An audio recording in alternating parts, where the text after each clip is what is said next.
지금 전 세계를 강타하는 최고의 화두는 전쟁입니다. 이스라엘과 팔레스틴의 테러 세력인 하마스 간의 전쟁이 일어났습니다. 정말 많은 사람들이 죽어나가고 있습니다. 안타까운 것은 이 전쟁이 끝날 조짐이 안 보인다는 거예요.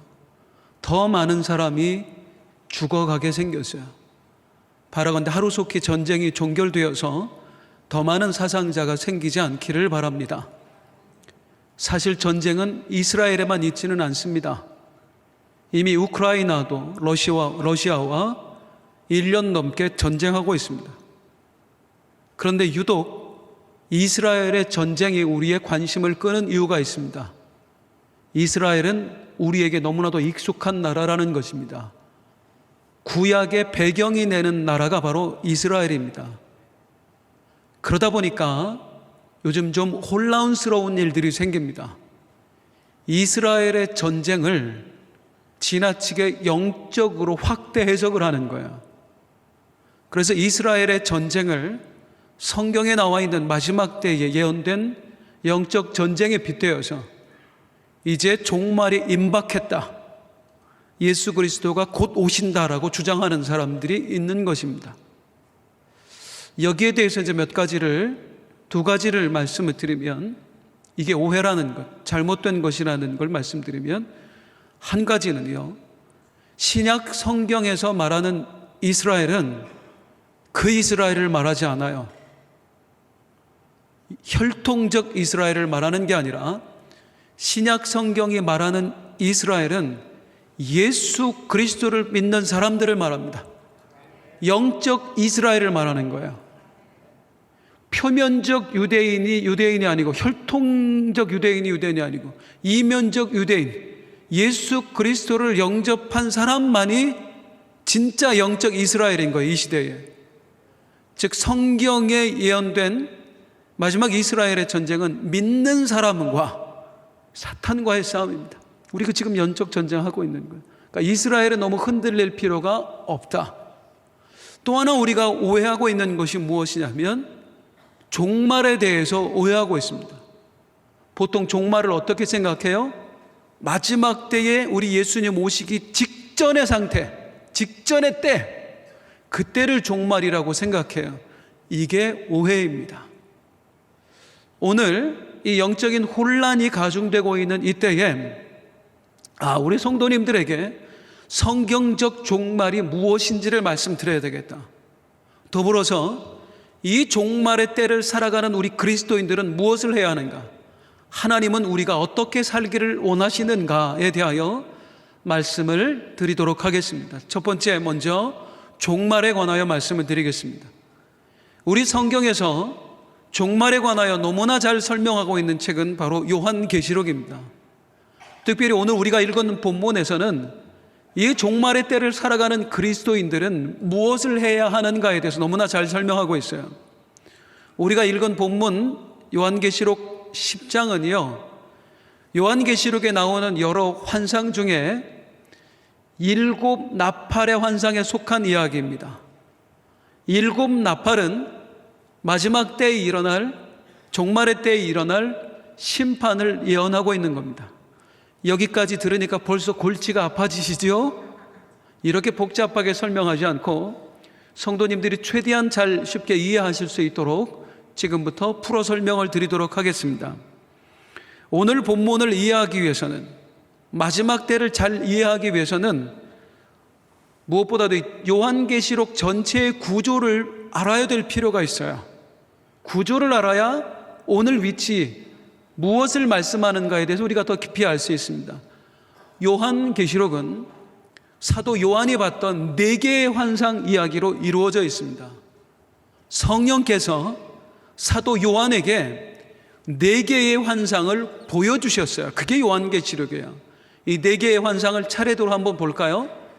첫 번째 환상은요, 7 촛대의 환상입니다.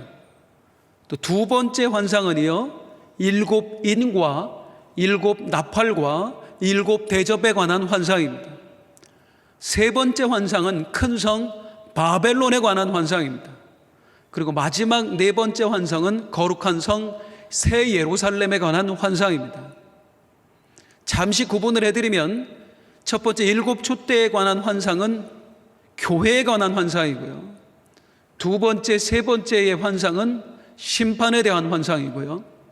마지막 새 예루살렘에 관한 환상도 교회에 대한 환상입니다. 그러니까 첫 번째, 마지막 네 번째 환상이 둘 다 교회에 대한 환상이고, 중간에 두 번째, 세 번째가 심판에 대한 환상입니다. 이걸 조금 더 구분하면 이렇습니다. 일곱 촛대의 환상은 소아시아에 있는 일곱 교회를 중심으로 해서 이 땅에 있는 모든 교회들에 대한 환상입니다. 사랑하는 성도님들, 우리가 교회인 줄 믿으십니까? 성경이 말하는 교회는 예수 그리스도를 모셔드린 사람들입니다. 그러니까 우리들에 대한 환상이에요. 그런데 지금 이 땅의 교회는 완벽하지 않잖아요. 그래서 요한계시록에 보면 일곱 촛대에 대한 환상을 보면 칭찬도 있고 책망도 있어요.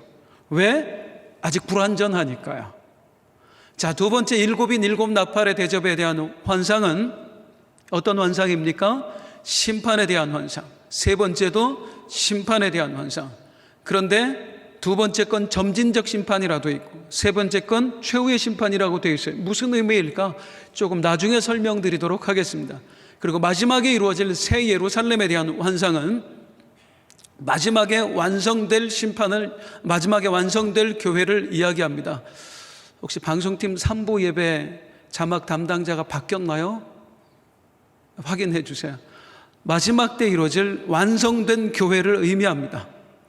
그러니까 첫 번째 환상의 불완전한 교회가 마지막 환상의 완성이 되는 겁니다. 이제 이게 요한계시록이에요. 복잡해도 잊어버리셔도 됩니다.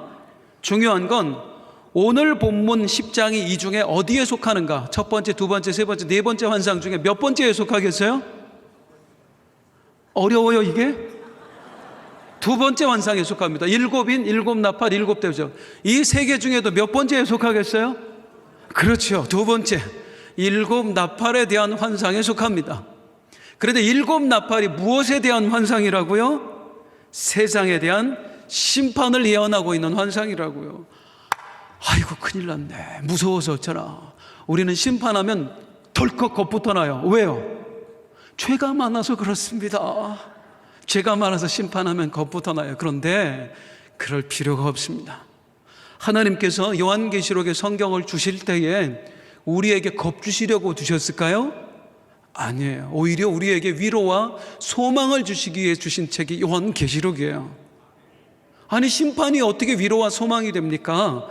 애굽에 있었던 10가지 재앙을 생각을 해볼게요. 똑같은 재앙이지만 두 민족에게 그 의미가 전혀 달랐습니다. 10가지 재앙이 하나님을 거부했던 애굽 민족에게는 심판이었어요. 그런데 똑같은 10가지 재앙이 하나님을 믿고 따랐던 이스라엘 민족에게는 구원이었습니다. 이 심판의 이야기도 마찬가지라는 거예요. 이 심판의 이야기가 우리가 두려워할 필요가 없는 것은 10가지 재앙과 마찬가지로 우리에게는 뭐에 대한 이야기다? 구원에 대한 이야기다. 그러니까 우리는 요한계시록 오늘 말씀도 마찬가지고 두려워할 게 아니라 위로와 소망을 가지고 기쁨으로 읽어야 되는 책이 바로 요한계시록입니다. 그럼 이제 다시 한번 본문의 이야기를 해볼게요. 오늘 본문이 일곱 나팔의 환상에 속한 이야기라고 했어요. 일곱 나팔은 무슨 이야기라고요? 세상을 심판하는 이야기예요. 장차 하나님께서 세상을 어떻게 심판하시는가를 말하고 있는 이야기라고요. 하나님은 세상을 어떻게 심판하실까요? 그 이야기를 하기 전에 아까 확인하지 못하고 그냥 넘어갔던 것 다시 한번 생각을 해보죠. 두 번째 환상과 세 번째 환상 어떻게 이루어졌습니까? 두 번째 환상은 세상에 대한 심판 똑같은데 두 번째는 점진적인 심판, 세 번째는 최후의 심판. 이게 무슨 말인가? 최후의 심판은 알겠는데 점진적인 심판이란 무엇인가? 이걸 알기 위해서는 우리가 종말에 대한 분명한 정의를 알아야 됩니다. 아까도 말씀드렸습니다. 보통 종말하면 언제를 생각해요? 예수님 이 땅에 오시기 바로 직전의 때, 그때를 종말이라고 생각한단 말이에요. 그런데 성경이 말하는 종말은 그렇지 않습니다.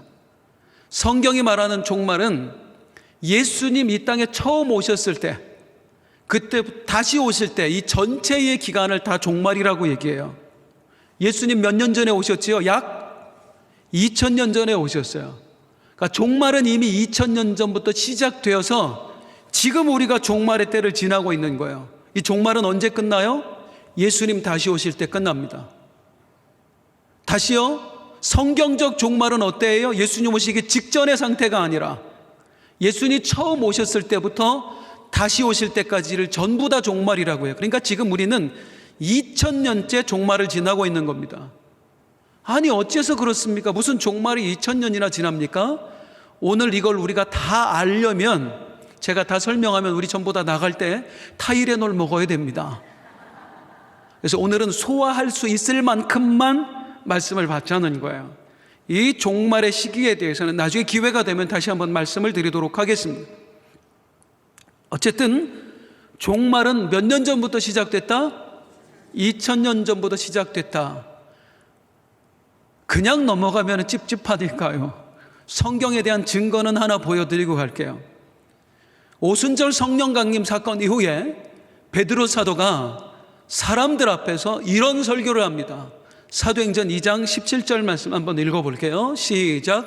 하나님이 말씀하시기를 말세에 내가 내 영을 모든 육체에 부어주리니 했습니다. 베드로 사도가 한 설교예요. 몇 년 전에요? 2000년 전에 사람들에게 이렇게 설교를, 여러분 하나님께서 수백 년 전에 요엘 선지자를 통해 말씀하시지 않았습니까? 말세에 종말이 되면 내가 내 영을 모든 육체에 부어주리라.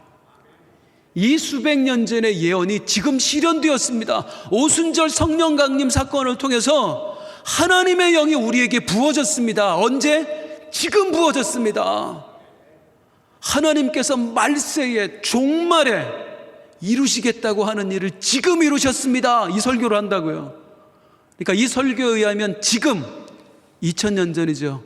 그 2000년 전이 언제라는 거예요? 말세라는 거예요. 종말이라는 거예요. 이걸 이해 못하시면 잠깐 주무셨던 것 같은데요. 2000년 전에 설교하기를 하나님이 요엘 선지자를 통해 예언하지 않으셨습니까? 종말의 때에 성령을 부으시겠다고. 지금 그 일이 나타났습니다. 여러분, 지금이 종말입니다. 이 설교를 베드로가 하는 거라고요. 그러니까 종말은 장차 올 것이 아니라 이미 2000년 전에 시작이 되었습니다. 우리는 종말의 때를 살아왔고 종말을 살아가고 있으며 앞으로 종말의 때를 살아갈 것입니다. 자, 그 사실을 알아야 우리가 두 번째 환상을 바로 이해할 수가 있어요. 두 번째 환상 뭐라고요? 세상에 대한 심판. 그런데 그냥 심판이 아니라 어떤 심판? 점진적 심판. 무슨 의미이겠어요? 2000년 전부터 계속 진행되고 있는 심판이다, 그 말입니다. 언제까지? 주님 다시 오실 때까지. 세상은 언제 종말이 딱 돼서 그때 심판이 시작되는 게 아니고요, 이미 계속해서 심판을 받고 있습니다. 오늘 그것을 이제 성경으로 확인하게 될 거예요. 그 종말, 2000년 전부터 지금까지 있어지는 종말의 때에 있어질 심판은 어떤 내용일까? 요한계시록 8장에서 9절 한번 보여드리도록 하겠습니다. 천사의 나팔 소리와 함께 심판이 있어지거든요. 근데 여기서 이제 오해가 있는데, 천사가 나팔을 불 때마다 하나가 심판이 이제 요한계시록이 시작이 되거든요. 이거는 심판의 순서가 아니에요. 심판의 종류를 말하는 거예요. 차례대로 이런 심판이 올 거야가 아니라 이런 심판, 이런 심판, 이런 심판이 올 것이다. 종류를 말하는 거예요. 이 땅에 어떤 심판이 있을까요? 첫 번째 나팔이 부니까 심판이 시작되는데 우박과 불이 하늘에서 떨어져요. 땅을 심판해요. 수목과 풀들이 다 타버리는 일이 생기는 거예요. 두 번째 나팔을 보니까 어떻게 해요? 바다가 피로 변했어요. 바다가 심판을 받았대요. 세 번째 나팔을 보니까 강과 물이 쓴쑥으로 변했대요. 도저히 마실 수 없는 쓴물이 되어버린 거예요. 네 번째 나팔을 보니까 해와 달과 별이 타격을 입었대요. 무슨 소리야 도대체? 이게 무슨 말이에요? 요한계시록이 어려운 이유는 상징으로 이루어져 있기 때문입니다. 문자 그대로 받아들여서는 곤란합니다. 왜 상징으로 되어 있을까요? 여러 가지 이유가 있지만 그 중에 하나, 하나님의 백성들을 보호하시기 위해서입니다. 예를 들면 666, 많은 분들이 오해하는데 666은 네로 황제의 이름이에요. 네로 황제를 히브리어 표기법으로 쓰면 666이 나와요. 네로 황제가 엄청나게 핍박했거든요. 그럼 네로라고 쓰지 왜 666이라고 써? 안 그래도 핍박하는데. 그리스도인들이 있는 책에 네로 이름 써 있다간 다 죽습니다. 이건 씨를 말리는 일이에요. 그러니까 그리스도인들만 아는 이야기로 상징으로 써놓은 거예요. 예수님도 마찬가지예요. 예수님 믿는다 그러면 다 잡아 죽이니까 예수님 이름을 실제로 써놓는 게 아니라 그리스도인들만 알아먹는 이야기로, 어린 양으로, 인자 같은 이로, 우리는 다 알잖아요. 그게 예수님 말하는 거지. 상징으로 표현되어 있다. 그걸 알아야 이해를 할 수가 있고요. 또 하나는 뭐냐면 하나님께서 요한 사도에게 이 환상을 보여주셨지만 눈높이에 맞춰서 보여주셨다. 예를 들어 2000년 후에 일어날 일을 아무리 요한에게 보여줘봤자 요한이 이해할 수가 없습니다. 그 시대를 살아본 적이 없기 때문에. 예를 들면 이래요. 마지막 네 번째, 별이 타격을 받는다고 그러죠. 요한은 이걸 뭐라고 표현하냐면 하늘에서 별이 다 떨어져 버렸다, 그렇게 표현해요. 하늘에서 별이 떨어질 수 있어요? 근데 이 시대에 저희 어렸을 때마다 하늘을 보면 별이 가득했어요. 야, 우리 아이들 너무 불쌍해요. 별을 볼 수 없는 시대를 살아가요. 아무리 하늘을 봐도 별이 없어요. 왜? 대기가 오염돼 버렸기 때문에. 이걸 요한에게 보여줬다고 생각을 해보세요. 요한의 시대 2000년 전에는 하늘을 보면 별이 그냥 모래처럼 많아. 근데 마지막 때에 별이 하나도 안 보이는 이 시대의 하늘을 보여주면 요한은 뭐라고 생각했을까? 별이 다 떨어졌구나, 그렇게 생각하는 거예요. 눈높이에 맞춰준다 그 말입니다. 그럼 눈높이에 맞춰서 상징이라는 걸 생각을 하고 하나씩을 풀어보겠습니다. 첫 번째 나팔, 무슨 의미일까요? 우박과 불이 확 하면서 땅을 태워버린대요. 지금 이 시대에 어떤 일이 벌어지고 있지요? 삼림이 없어지고 있어요. 아마존이 사라지고 있어요. 점점 중국의 대륙의 삼림이 다 사라지고 사막화 되어가고 있어요. 근데 그거를 왜 우박과 불이 떨어진다고 표현했을까요? 이런 생각 해보자고요. 하나님이 환상을 보여주실 때 이 일은 지금 수백 년 동안 진행되는 일이잖아요. 삼림이 없어지고 사막이 생기는 걸. 그 요한한테 그걸 수백 년 동안 계속 보여줘요? 몇 초 안에 지나가는 일이라고요. 수백 년 동안 되어질 일이. 우리 다큐멘터리 같은 거 보면 필름 확 돌려서 한 열흘 정도 되는 거를 몇 초 만에 보여주면 어떻게 보여요? 그대로 보이는 게 아니라 다르게 보인다고. 요한의 눈에는 삼림이 없어지고 사막이 생기는 게 마치 불이 타는 것처럼 보여지는 거예요. 이게 예언되어 있는 거예요, 성경에. 두 번째, 바다가 피로 변해요. 바다가 피로 변한다는 건 무엇을 상징할까요? 바다가 죽어간다는 이야기입니다. 2000년 전에 바다가 죽는다고 생각을 해봤을까요? 생각도 못했어요. 이 시대에 일어나고 있죠. 바다가 죽어가고 있어요. 기름이 둥둥둥둥 떠다니고 있어요. 온갖 쓰레기로 몸살을 앓고 있어요. 거의 남한만한 쓰레기 섬이 돌아다니고 있대잖아요, 태평양에. 얼마 전에는요, 가까운 나라에서 방사능이 섞인 오염수를 방류를 해버렸어요.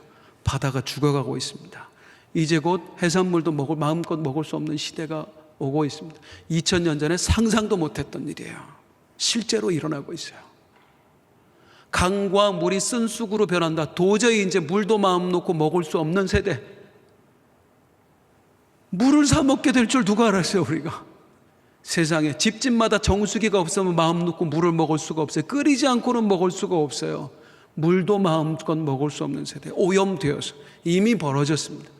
네 번째 나팔을 보니까 해와 달과 별이 타격을 입었어요. 별 이야기는 아까 했고요. 해는요, 세상에 오존층이 파괴돼서요, 더 이상 태양이 우리에게 이로운 빛이 아니게 되었어요. 예전에 사람들은 몸에 이상이 생기면 태양빛을 받았다고요. 우리는 태양빛에 나가려면은 지금 선크림 잔뜩 바르고 나가야 돼요. 왜? 자외선 때문에 다 힘들어지거든요. 피부병이 생기거든요. 이런 시대가 되었어요. 성경에 다 예언되어 있는 거예요. 여기까지 보니까 네 번째까지가 전부 다 뭐에 대한 심판이에요? 자연계에 대한 심판을 말하고 있습니다. 즉 환경 오염으로 인해서 자연이 재해를 받는 거예요. 그런데 가만 보니까 이 일은 하나님이 하신 일이에요? 사람이 한 일이에요? 사람이 한 일이에요. 사람 스스로가 자초한 일이에요. 그런데 사람이 벌인 일이지만 하나님 보시기에는 심판이라고요. 어떻게 그게 가능할까요? 로마서에 나타났어요. 하나님의 가장 큰 심판은 뭐냐면 니들 하고 싶은 대로 해 하고 내버려 두는 거래요. 인간들이 자기 멋대로 살도록 하나님이 개입하지 않고 그냥 내버려 두시니까 스스로를 죽여가고 있는 거예요. 스스로를 심판하고 있는 거예요. 우리가 어떡하죠? 지금 아파트 이렇게 졌다가 막 나중에 우리 자손들 다 어떻게 살라고요? 우리가 스스로를 심판하고 있어요. 이 일이 벌어지고 있는 거예요. 다섯 번째 나팔이 보니까 또 어떤 일이 벌어지냐면 황충 때, 메뚜기 때를 이야기합니다. 무저갱의 열쇠를 가진 사자로부터 나왔대요. 사탄으로부터 나온 악한 영들이 메뚜기 떼처럼 사람들을 휩쓸고 다닌다, 그 말입니다. 이 일이 현재 어떤 일로 나타나고 있을까요? 악한 영들이 뭘 건드리겠어요? 우리들의 영적 상태를 건드리는 겁니다. 그래서 하나님을 찾아야 될 사람들이 엉뚱한 것을 찾게 만들고요, 우리의 영적인 가치관을 혼란스럽게 만들고요, 그리고 현대인에게 유난히 요즘 정신질환 많이 나타나고 있죠. 이미 예언되어 있어요. 이 중에 우리가 한 가지 심각하게 받아야 될 건 뭐냐면 이 메뚜기 떼의 이야기인데요, 이런 세상이 올 줄 어떻게 알았습니까? 우리 아이들이 남자와 여자를 혼란스러워할 시대가 올 거라는 생각을 누가 해봤겠어요? 유럽은 그렇다 치고 그 기독교의 나라라고 했던 미국에서 초등학생들에게 동성애를 가르치는 날이 올 줄 어떻게 알았어요? 대혼란의 시대. 뭐가 진실인지를 모르고 사는 시대. 우리 여기 젊은 엄마 아빠들 있는데 제가 간곡하게 부탁드립니다. 아이들에게 매체, 방송이나 또 영화들을 보여줄 때 제발 좀 신중하세요. 요즘 디즈니에서 나오는 그 애니메이션 전부 다 보세요. 웬만하면 동성애 코드 거의 다 넣어놨습니다. 거의 다 넣어놨습니다. 미국 가서 들으니까 그 디즈니의 그 기획자들이 대부분 동성애자들이래요.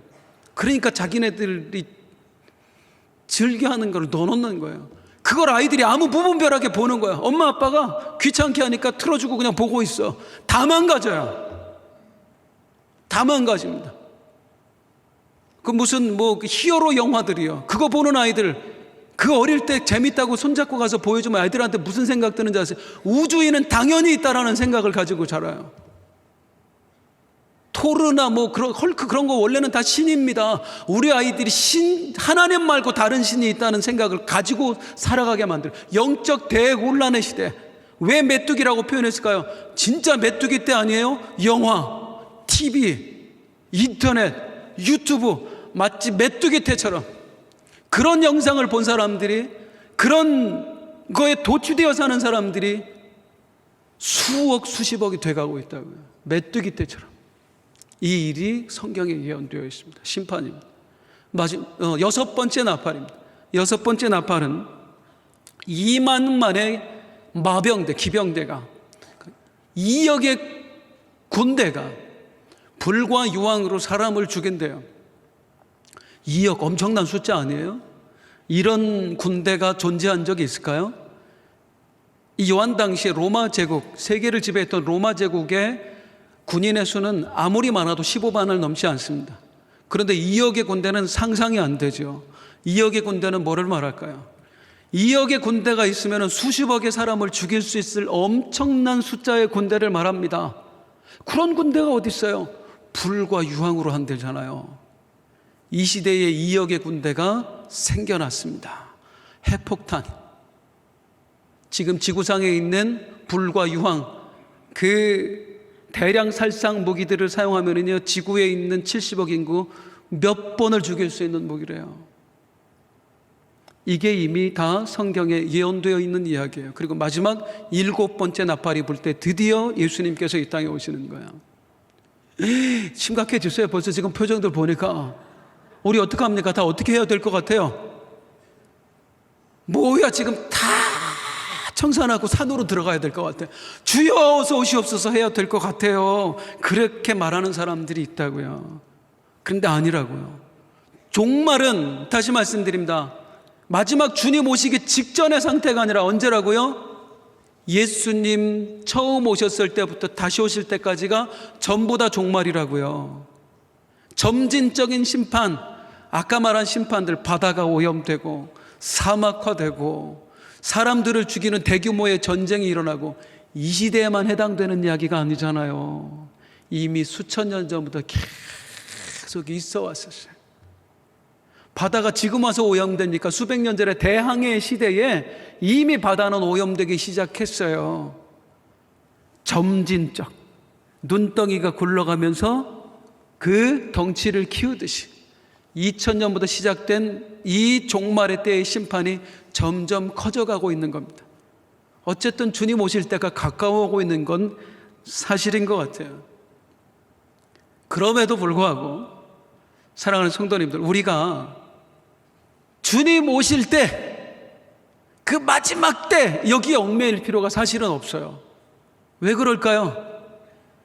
그분이 늦게 오셔도 우리가 빨리 갈 거거든요. 그분한테 장담하는데 여기서 100년 안에 전부 다 주님 앞에 갈 겁니다. 아니, 거의 웬만하면 50년 안에 가실 거리요? 주님 앞에? 죄송합니다만 10년 안에 가실 분도 있습니다. 주님 앞에. 어떤 분은 3년 안에 가실 분도 있을 겁니다. 1년밖에 안 남은 분도 있을지 모르겠어요. 우린 주님 앞에 갑니다. 이미 종말이에요. 언제 온다? 뭐 한다? 유튜브에서 모여서 아무리 떠들어도 눈 하나 깜짝하지 마세요. 지금 이미 우리는 종말을 살아왔고 종말을 살아내고 있는 중이에요. 이제 여기서 중요한 질문이 하나 생길 수밖에 없지요. 하나님은 왜 이런 세상을 그냥 두실까? 왜 고치지 않고 그냥 두실까? 왜 그럴까요?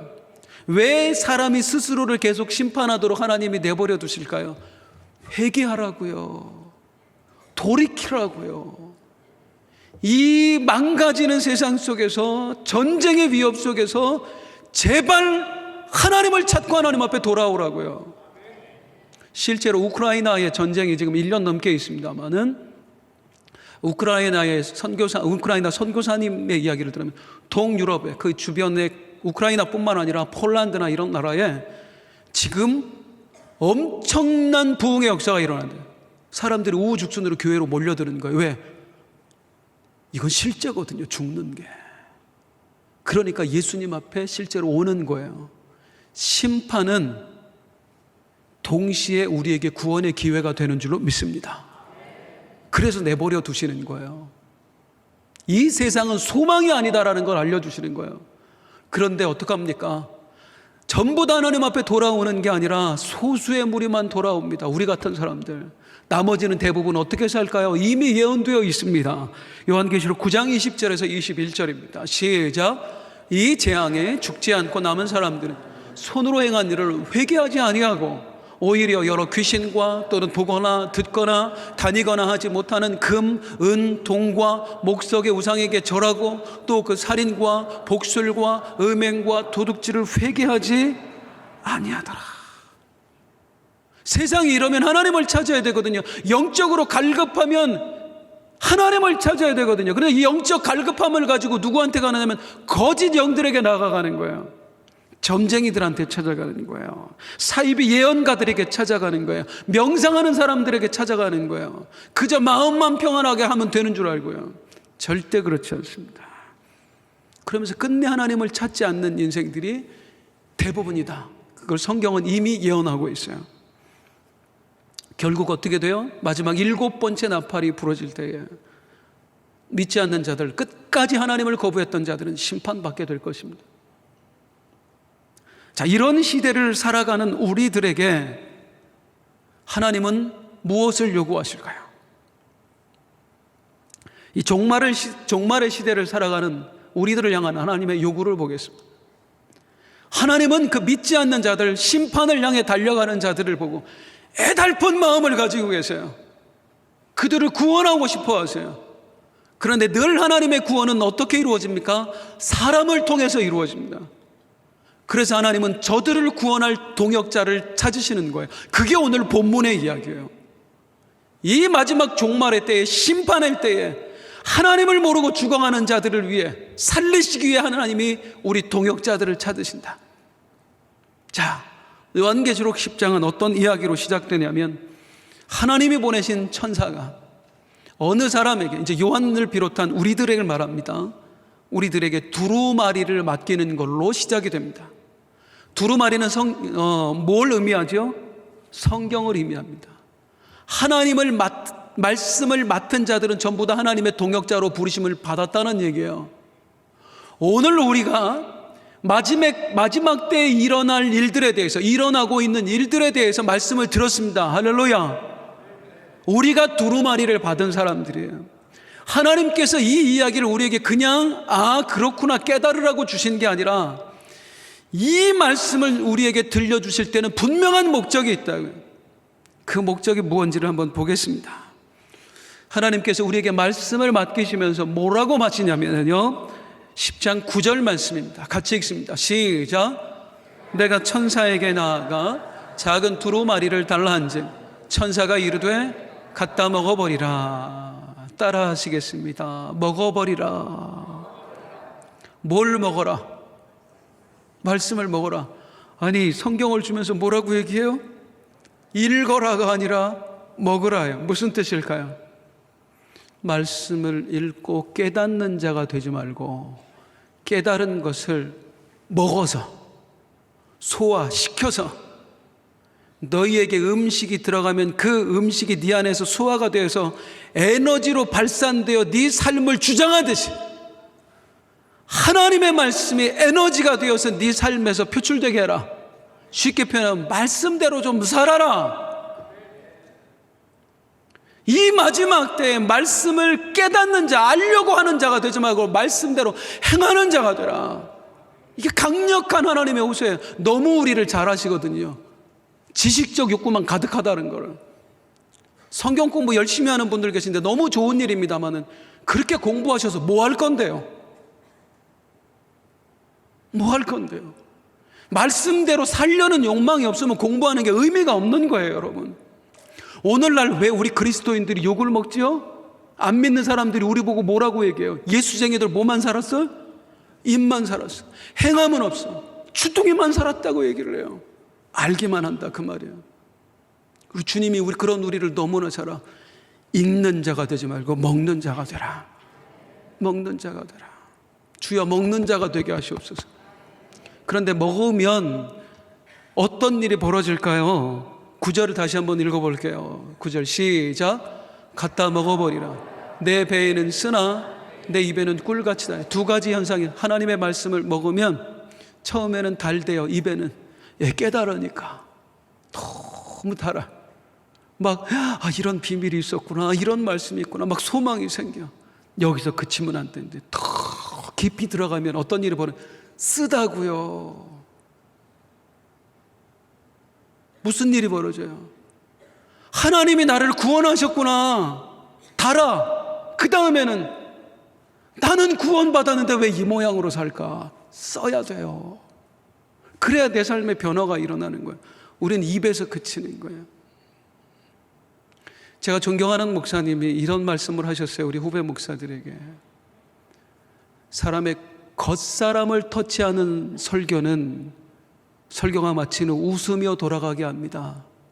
그런데 속사람을 터치한 설교는 사람으로 하여금 근심하고 고민하며 돌아가게 합니다.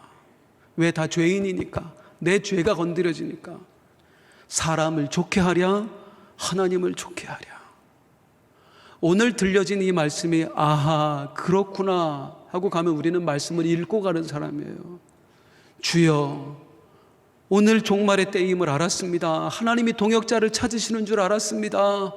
전도하라 하시네요. 전도하겠습니다. 이게 먹는 거예요. 예배 백날 드려드려요. 말씀대로 살지 않으면 아무 유익이 없습니다. 우리는 말씀을 먹는 자가 되어야 합니다. 쓰더라도 힘들더라도 말씀을 먹는 자가 되어야 합니다. 두 번째, 우리에게 뭐라고 말씀을 하냐면 두루마리를 맡기면서 말씀을 11절입니다. 시작. 내게 말하기를 내가 많은 백성과 나라와 방언과 임금에게 다시 예언하여야 하리라. 따라하겠습니다. 예언하여야 하리라. 예언하래요. 어떻게 해야 돼요? 나중에 무슨 일이 일어날 줄 알고 예언을 해요, 우리가? 성경이 말하는 예언은 그런 뜻이 아니에요. 하나님의 말씀을 전하는 걸 예언이라고 그래요, 성경은. 미래에 있을 거를 미리 말하는 게 예언이 아니고요. 우리말로 이렇게 이상하게 해석이 돼서 그래요. 성경이 말하는 예언은 하나님의 말씀을 옮겨 전하는 겁니다. 예언은 이미 여기 있어요. 이미 알게 하셨어요. 천사가 다 요한을 통해, 바울을 통해 우리에게 주셨어요. 오늘 제가 풀어 설명드리잖아요. 마지막 때에 있을 일 말씀드렸잖아요. 우린 예언을 받은 거예요. 그러면 어떻게 해요? 그 예언을 옮겨 전하는 거예요. 이게 예언하라 합니다. 예언의 전달자가 되어야 할 줄로 믿습니다. 그런데 이 말씀을 다시 볼게요. 누구에게 전해라? 다시요. 많은 백성과 나라와 방언과 임금에게, 내 주변 사람에게는 물론이며 열방의 사람들에게, 즉 선교하라, 그 얘기입니다. 전도와 선교는 교회의 사명입니다. 우리 교회 비전 선언문에도 있잖아요. 전도, 선교, 공동체. 우리는 전도해야 합니다. 더불어 선교해야 합니다. 선교에 무관심한 그리스도인은 바른 그리스도인이 아니에요. 그래서 우리는 늘 선교에 동참해야 돼요. 어느 선교사님의 이야기를 들으면 적어놨다 기도해야 돼요. 우리는 단기 선교가 한다 그러면 할 수 있거든, 참여할 수 있는 그런 마음을 가지셔야 돼요. 적극적으로요. 이번에도 카자흐스탄 봉사자 모집하는데 혹시 시간 되고 감동되시는 분은 가세요. 또 그것도 안 되고 이것도 안 되면 할 수 있는 한 넘치게 하시라는 거 아니에요. 감동 주시는 대로 선교헌금으로 동참하는 거예요. 그게 하나님 나라의 확장에 쓰임받을 수 있도록 전도하라, 선교하라, 예언하라입니다. 그게 우리에게 필요합니다. 그런데 우리가 이제 예언하는 방식, 주의 복음을 전달하는 방식을 이제 성경은 또 구체적으로 말하는데, 우리가 어떤 식으로 전도자의 사명을 감당할 것인가, 두 가지 중요한 걸 오늘 성경은 말씀하고 있습니다. 11장 1절 말씀을 함께 읽겠습니다. 시작. 또 내게 지팡이 같은 갈대를 주며 말하기를 일어나서 하나님의 성전과 제단과 그 안에서 경배하는 자들을 측량하되. 따라하시겠습니다. 측량하라. 우리가 전도자의 사명을 감당하기 위해서는 무엇보다도 이걸 해야 됩니다. 측량하라. 뭘 측량하라는 거예요? 뭘 측량하라고 나와요? 여기에 성전 안에 들어와 있는 사람들을 측량하라. 무슨 얘기냐면 늘 너의 눈으로 측량하며 살아라.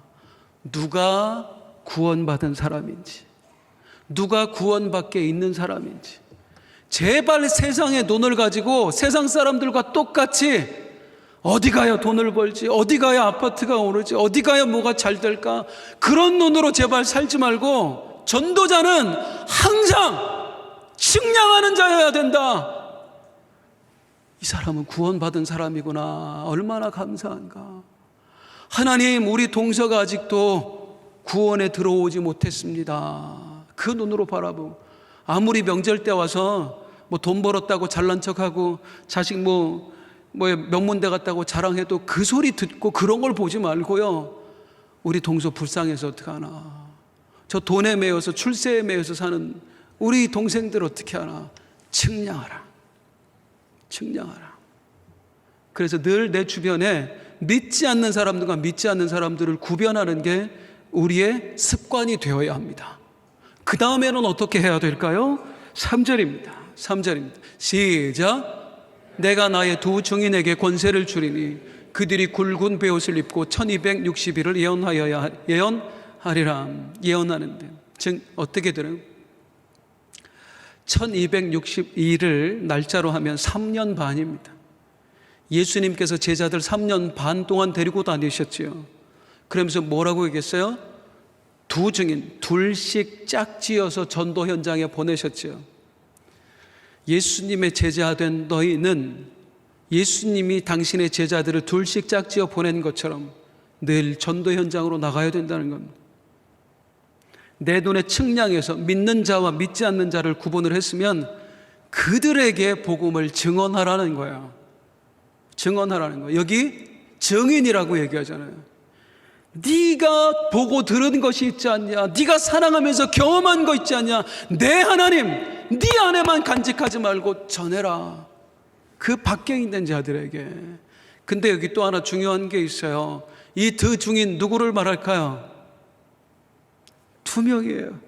그러니까 우리가 전도 나갈 때 어떻게 나가야 돼? 늘 둘씩 짝지어 나가야 돼. 할렐루야. 그런 말이 아니라고요. 예수님이 둘씩 짝지어 보낸 건 상징이라고요. 두 증인에게 무엇을 주리니? 권세를 주리니. 권세는 언제 임합니까? 오직 성령이 너희에게 임하시면 너희가 권능, 권세를 받고 그 다음에 성령의 권세가 있은 후에야 예루살렘과 온 유대와 사마리아와 땅끝까지 이르러 내 증인이 되리라. 둘씩 짝지어 나가라는 얘기는 사람 둘이 나가라는 얘기가 아니고요, 늘 성령님과 함께 가라. 네가 아무리 노력하고 네가 아무리 애쓰고 네가 아무리 똑똑해도 너는 사람의 마음을 움직일 수 없다. 너는 그에게 복음을 깨닫게 할 수 없다. 하나님을 믿게 만들 수 없다. 그걸 하실 수 있는 분은 오직 누구다? 성령님밖에 없다. 그분의 권세가 있지 않고는 사람을 구원할 수 없다. 그러니 전도 현장에 갈 때는 늘 성령님과 동행해라. 그래서 전도할 때는 뭐가 필요한 거예요? 기도가 필요한 거예요. 기도 없이 나가면 백전백패. 누구도 우리가 전도할 수 없습니다. 뭐에서 먼저 성공해야 될까요? 전도에 성공하려면 기도에 성공해야 돼요. 그래서 끊임없이 기도로 심는 거예요. 느끼시잖아요.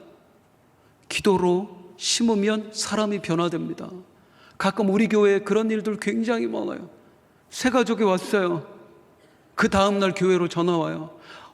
저 부산에 사는 나무개입니다. 네, 어쩐 일이십니까? 이번에 새 가족 누구 왔었죠? 네, 제 동생인데요. 제가 제 동생을 위해서 30년 동안 기도했어요. 그랬더니 걔가 가까운 교회 갔다고 연락이 왔어요. 기도로 심으면 심령이 움직입니다. 그런 역사, 전도가 안 된다고 하지 말고 우리가 기도로부터 심어야 할 줄로 믿습니다. 이제 말씀을 맺겠는데요, 사랑하는 성도님들, 지금 세상에 벌어지고 있는 많은 일들을 바라보며 어떤 이들은 이야기입니다. 종말이라고, 끝이 다가왔다고. 종말은 이미 시작되었어요. 2000년 전부터 우린 종말을 살아가고 있는 거예요. 주님 언제 다시 오시느냐? 물론 중요하지만 솔직히 우리들한테는 그렇게 중요하지 않아요. 어차피 우리는 주님 앞에 갈 거거든요. 몇십 년 안에 다 갈 거거든요. 몇 년 안에 다 갈 거거든요. 그럼 우리한테 필요한 건 뭐예요? 그분이 나에게 맡기신 사명, 동역자의 사명, 완수하고 가느냐, 그냥 가느냐. 완수하고 가느냐, 그냥 가느냐. 오늘 물으십니다. 너는 말씀을 먹었느냐라고 물으십니다. 사랑하는 성도님들, 혹시 늘 깨닫고만 마는 거 아니에요? 이 성경 말씀을 지식으로만 채우는 거 아니에요? 강단에서 들려지는 말씀을 그렇구나 하고 그냥 쏟아버리는 거 아니에요? 진짜 그리스도인은 말씀을, 받은 말씀을, 들려진 말씀 먹는 사람입니다. 행하는 사람입니다. 그리고 우리는 예언해야 합니다. 하나님의 예언을 전해야 됩니다. 날마다 측량하며 누가 구원받았는지 받지 않았는지 측량하며 구원의 밖에 있는 자들에게 성령님을 의지하여 그분의 능력으로 증인이 될 때에 우리에게 하나님이 맡기신 위대한 사명 감당해낼 수 있을 줄로 믿습니다. 주님 다시 오시는 날까지 나 이렇게 살게 하여 주옵소서. 이렇게 살겠습니다. 우리 일어나서 함께 찬송합니다.